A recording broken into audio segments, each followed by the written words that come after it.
Hey friends, so I'll keep this one brief just because I'm limited on time this week.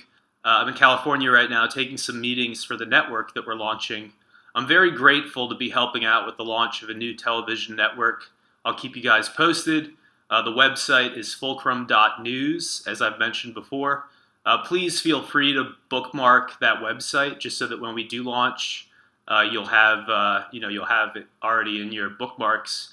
So what I wanted to bring up today is that Twitter has locked me out of my account. This is not the first time this has happened, but it's the first time where there's actually a time limit where I cannot restore access to my own Twitter account for the next 10 hours. Now, what was I doing that violated their rules? I looked through their rules. I have not violated any of their terms. This is, in fact, censorship, and it's been happening more and more with Twitter. And with Facebook. Facebook is not innocent in this either. But these handful of social media companies are censoring us at a level and at a rate that is frankly unacceptable. Twitter permanently banned the account for WeSearcher, which is a popular crowdsourced investigations community. They permanently banned them from Twitter, and now I'm locked out. And again, I looked through all of my tweets. They're still up on my page. It's just that my access to my own account has been taken away from me, so I can't post anything new. But if you look at what I was tweeting this morning, it's very clear that I did not violate any of their terms. So this is censorship. What are they censoring? Well, I was promoting the contents of my last video. And in general, not bragging here, but I feel like the last 6 months have been some of the finest moments of my career as a journalist. I definitely, in hindsight, I beat the drum for too long on Bitcoin. I was really a Bitcoin promoter for a long time, and I certainly wasn't alone. It was hundreds of us all over the world promoting this technology nonstop.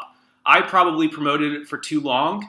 I made that my focus for way too long, but I wanted to see it take off. I really wanted to see humanity have a couple of good currency options that are not owned and controlled by the Rothschilds or any other Satanist families. Now, if you look at the last video I uploaded, I believe that is why Twitter has locked me out of my account, is that I'm promoting the contents of that video. Please feel free to upload that video anywhere you want. Mirror it, put it on BitTorrent, do whatever you want with it, as long as you're helping distribute it, because they could easily shut down my YouTube account as they've locked out my Twitter, because the Rothschilds, as it turns out, are quite powerful. I don't think they will be for long, because when the American people find out what these things have been doing to our economy and how they've been buying our politicians and influencing our foreign policy and wars, the American people are not going to be happy.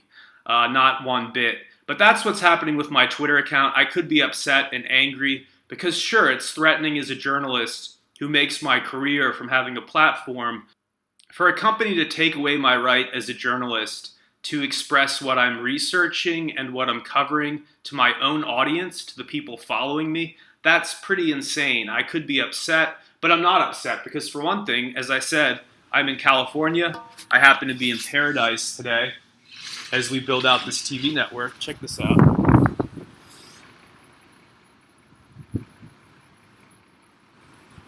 So after I record this and upload it, I'm going to hit the beach.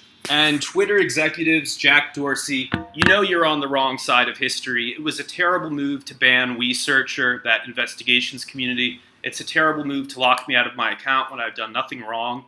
And we're not going to be quiet about the Rothschilds or about the fact that Satanists have taken over part of our government and part of our media. This is very real. I was at a house party last night here in Los Angeles, and I was very surprised that people were coming up to me and talking about how they're fed up with the propaganda media and how they're concerned about this Satanist stuff that is coming out. So people in California are not, they're not ignoring this. It's just that the media is making it seem like nobody knows. A lot of people know. Strangers at a party were talking to me about John Podesta being a Satanist who tortures little kids. So I think the message is spreading. Nothing I've said has been untrue. I stand behind my coverage 100%.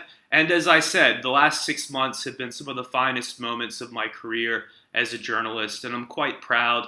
And if Twitter wants to be on the wrong side of history, there's not much I can do about it. But at the end of the day, all of us collectively, all of you watching, we are very powerful. Not to sound pompous, but all of us are the new media. And if we keep talking about Pizzagate, and if we keep demanding the FBI and the Department of Homeland Security go after John Podesta and arrest him, especially now that he's mocking the FBI and saying that the FBI favored a Clinton loss, which is not true. They just don't favor satanic pedophiles kidnapping and raping kids until the end of time. So for him to attack the FBI is a sign that he's starting to lose it, and we need to continue to push. I'm not afraid. David Brock, your paid trolls, and you're both powerless to me. You have no power over any of us. We're not going to stop talking about Pizzagate because it's very real. And if I have to start a new Twitter account, then maybe that's what I'll do. But Twitter is proving to us that they are a dying platform. We can't trust them anymore. What's the point of social media if the most important stuff is being censored and blocked? They don't want us talking about Pizzagate. That much is obvious. But what they really don't want us talking about are the Rothschilds. Again, that last video is some of the best reporting I've ever put out. Feel free to mirror it. Feel free to upload it anywhere. I don't want it to disappear. Thank you all so much for your support. It is very much appreciated. You have no idea how much I appreciate it. Watching the David Seamn channel on YouTube and VidMe. Be sure to subscribe below.